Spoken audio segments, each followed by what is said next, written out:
So my name is Sasha Salemba and I graduated in 2018. So I began at Caulfield in 2006 at Melbourne campus and completed it all the way through. Some experiences that really kind of stick out to me is probably the China program. That was a really cool sort of like introduction to sort of a more international cultural experience. And then another one definitely is my rowing. I think I invested a lot of time in there and really learned a lot about myself. Got to meet really interesting and different people.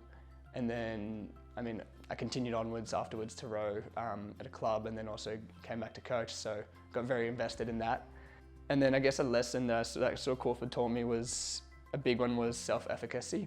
So the whole idea of that if I wanted something, as long as I put in the work and actually really kind of wanted it, I'd get it. Like no matter what, even if I just scraped by the path that I didn't sort of, that I didn't sort of think would make sense, I'd scrape through and somehow get it regardless.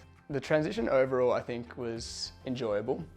Definitely some ups and downs. I think there was a bit of a sort of,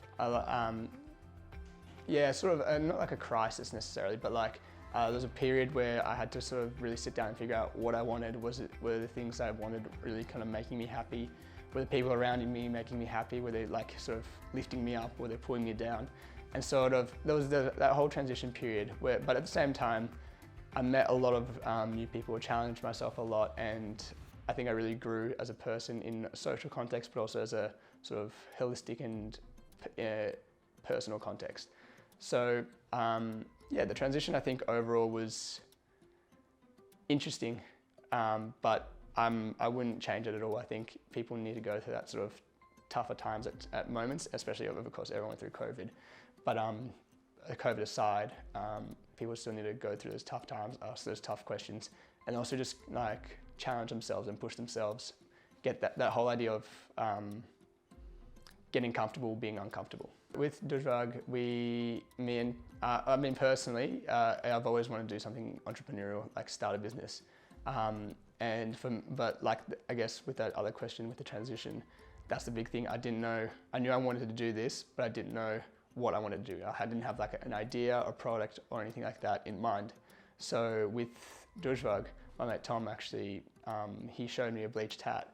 And then after going back and forth, we sort of both realized that no one actually is making these hats. You know, there actually is a good chance for us to maybe get in and then see what we can do.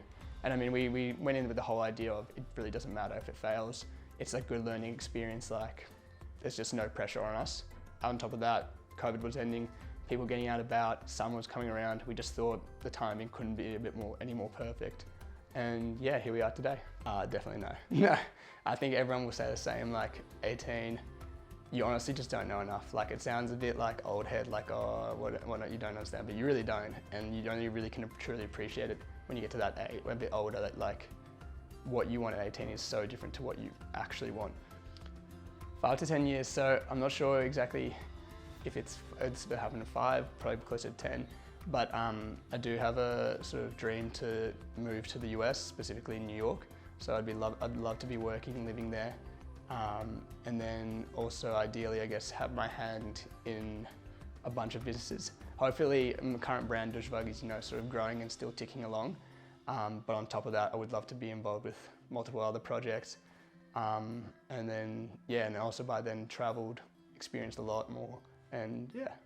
So I think probably the best piece of advice that I've gotten, and this was this is really sort of worded perfectly by one of my lecturers in university in the US.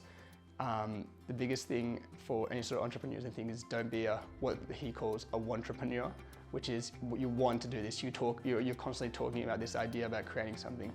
Just start. It doesn't have to be perfect. You'll figure out things along the way. The first thing you got to do is actually start and do it.